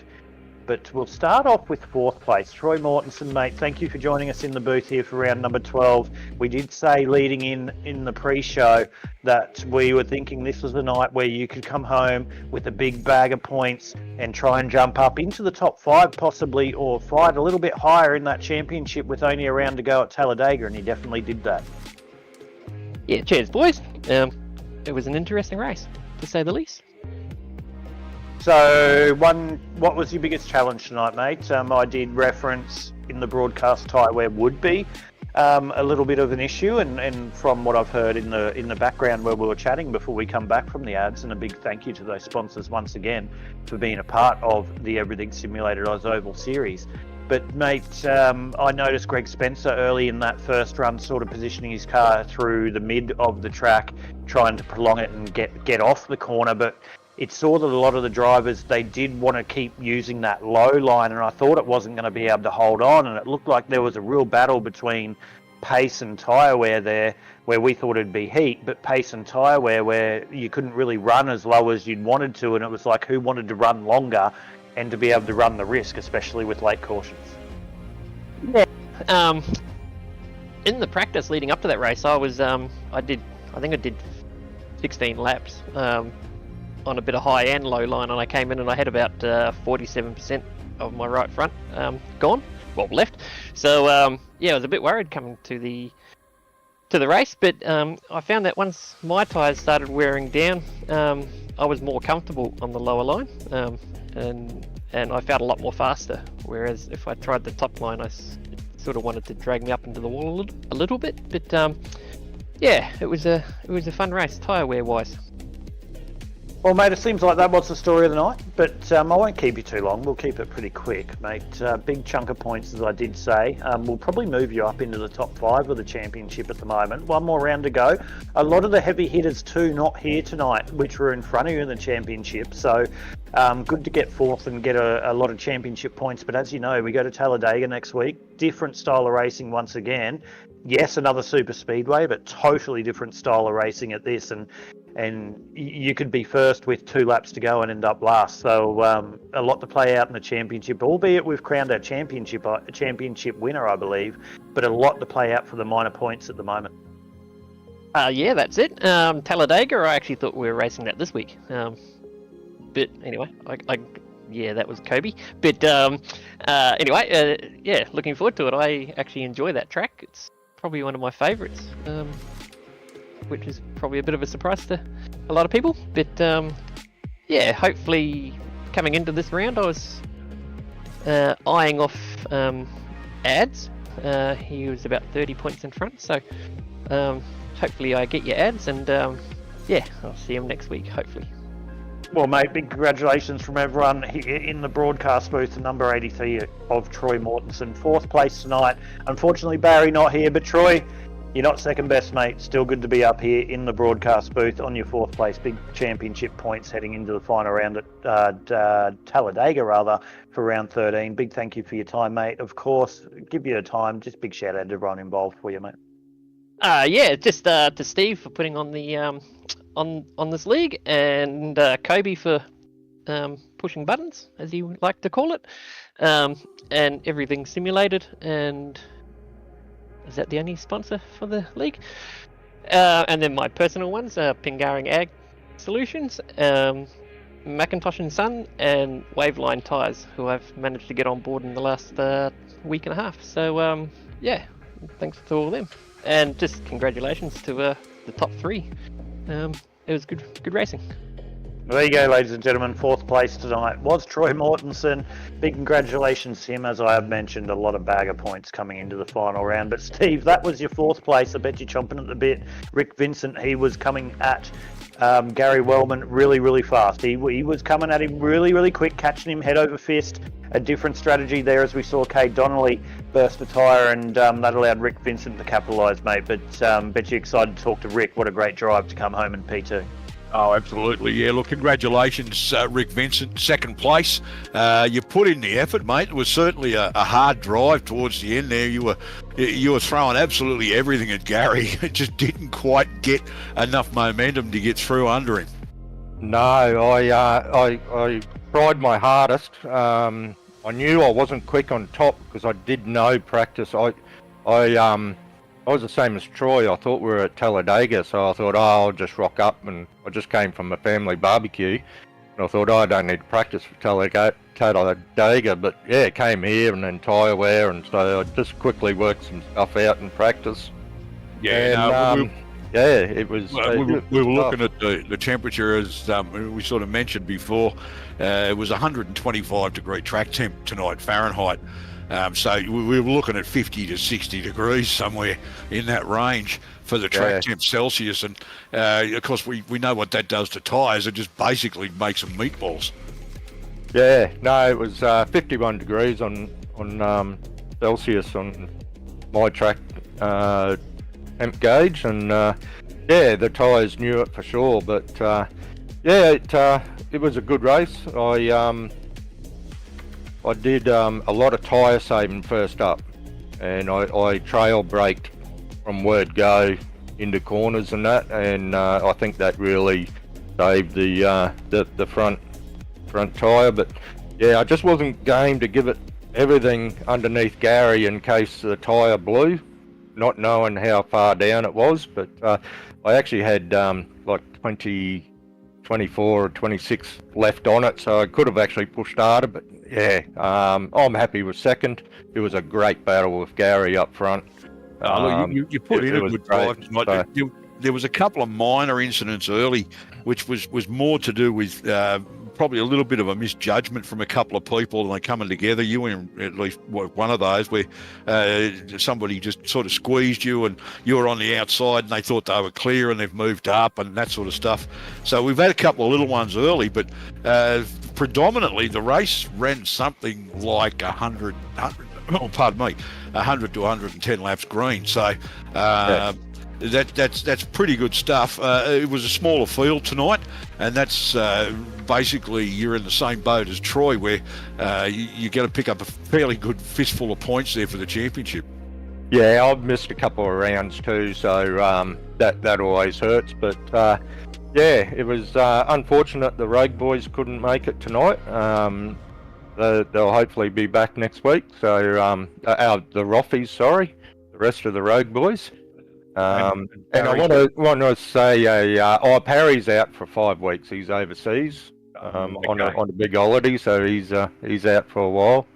I do want to say a sorry to Terry that the first incident I think is on him. I was up against the wall and he come across. The second one, we were 3 wide, and I could have actually gave him a bit more room for sure on the second one.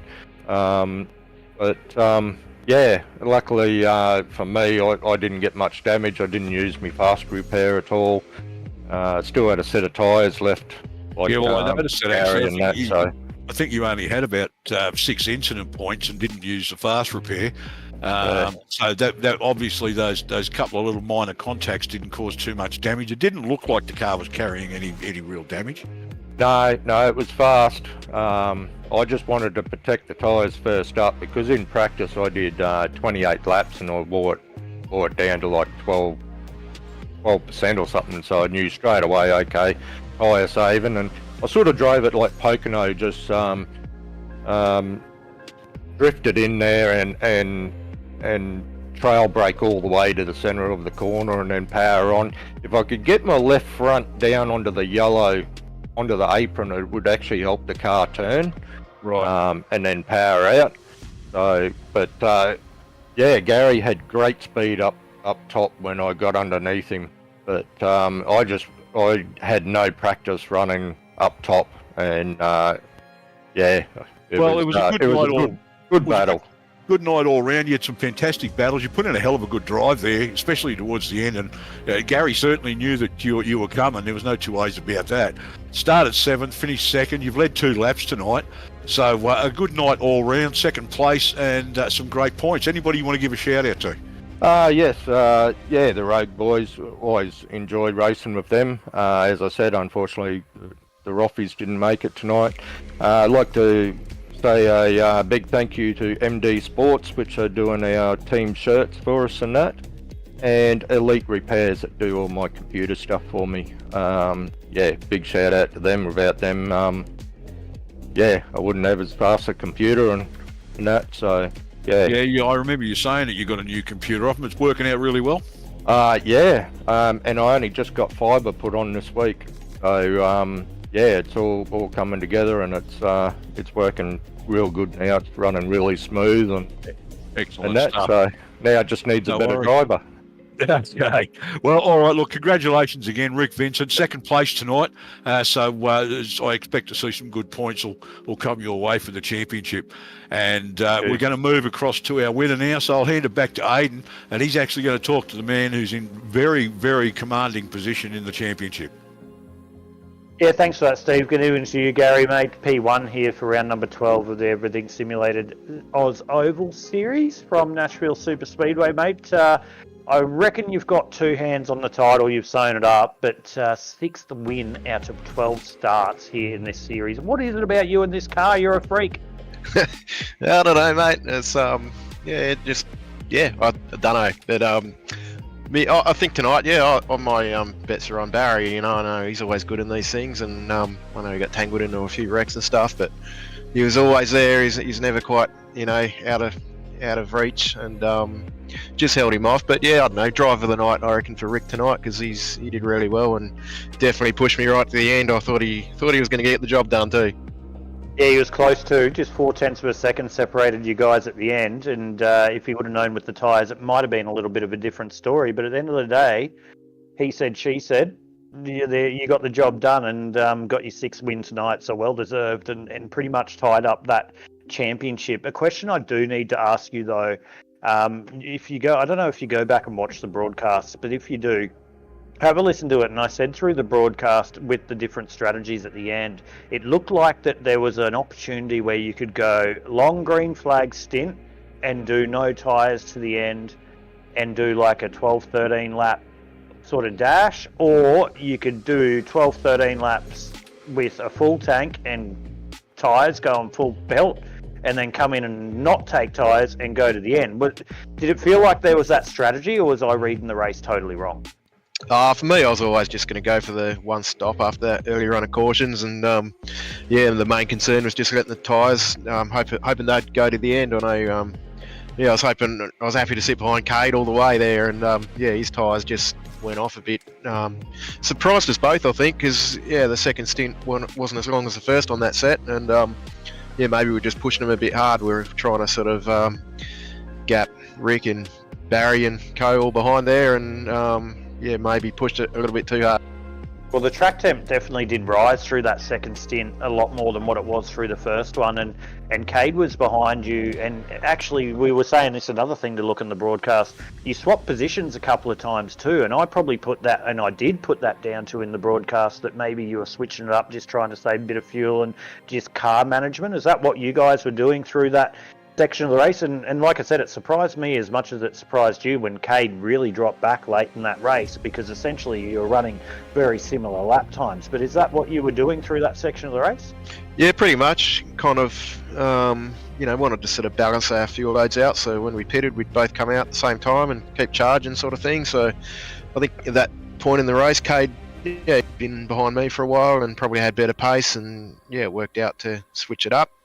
I think Cade's tyres went off first towards the end of that first stint, and he pitted and got the jump on me again, and then he had to go a bit longer, I suppose, which hurt him in the end. But it worked out okay for me anyway. Well, your sixth win of the season, mate. 50% hit rate for you for season number 1 of the Oz Oval Series, and the champion elect. How you feeling going into Talladega, mate? We won't keep you long. We'll wrap up the broadcast, but 50% of the wins this season, I think, going into round number 13, and the number 7 win would feel a little bit nice, wouldn't it, just to top it off? I'm not getting too greedy though, mate.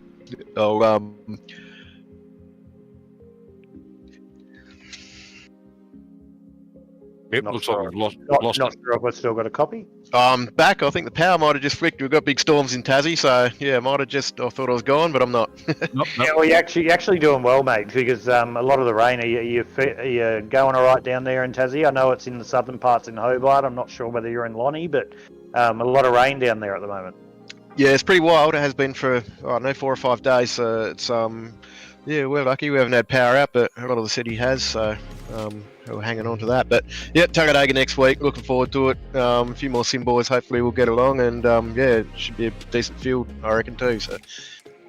Well, Gary, we won't keep you much longer, mate, with those power issues and stuff. We don't want you to cut out before you have a chance to thank all those sponsors, mate. But big congratulations on your 6th win, 50% strike rate here for season number 1 of the Everything Simulated Oz Oval Series. Your winner, Gary Wellman, with his 6th win and your championship elect. Gary, big shout out to all those sponsors and everyone involved. Yeah, firstly, good to hear Steve back. Yeah, I know he's been going through the wars a bit, so yeah, welcome back. Hope he's recovering well. I'm blind. Yeah, that's it, one-eyed man. But Oz Oval Series, Everything Simulated, Inside Lane Productions, Quasi Esports, all the series sponsors there, and then the team sponsors, Hot Toddies and United Electrical, and all the sim boys for showing up most weeks. And my partner. Impressed with the new liveries too. Oh yeah. Cade did a good job. I should shout out for Cade on that, because yeah, he's been tuning the paints up today for next season, and yeah, they're looking the goods. And shout out to my partner Alana too. I think she's tuned in. So thanks, boys. No worries, mate. Well, there you go, Steve. Gary Wellman, your first place getter here for round number 12 of the Everything Simulated Oz Oval Series on the streams of Quasi Esports. Of course, we've got to have our big shout-outs and our special thanks, league owner, to you, Steve, and jumping in after a couple of bad weeks, if that's put very politely, jumping back up in here, albeit one-eyed. Of course, myself, Aidan Schultz, and Steve in the broadcast booth tonight. We might have someone else in the booth next week. We don't know. If you want to become a sponsor and you're interested in becoming a sponsor here of the Oz Oval V8 Supercar Oval Racing Series, we can tailor a package that suits you. Just go on to the web address that you saw there, or you can search for the Oz Oval V8 Supercar Racing Series. The league ID on iRacing is 10491. So if you liked what you've seen tonight and you want to get a part of it, and you want to race these guys and possibly be Gary Wellman and to be able to fight for that championship number 1 next season for what will be season number 2 on Quasi Esports for the Oz Oval Series, you can jump onto that, ozovals.com.au. Next race, Talladega Super Speedway. We've crowned you champion, but we're about to solve the minors, and what a place to be. Talladega Super Speedway for some 3-wide action here for the Oz Oval Series with the supercars. But that is your podium getters tonight. It was Gary Wellman taking the lead and extending his championship lead in the 45. Rick Vincent doing a great job in third. In second. Barry Neal in third. And Troy Mortensen we heard 4 and 4th. But from myself, Steve, everyone here at the Oz Oval Series, here on the Quasi Esports platforms, whether you're tuning in across Australia and all around the world, we thank you for watching round number 12. We look forward to bringing you all the action here, same place, same time, round number 13 next week from Talladega Super Speedway. Gary Wellman, your winner. Who's going to bring it home for round 13? We'll see you next week.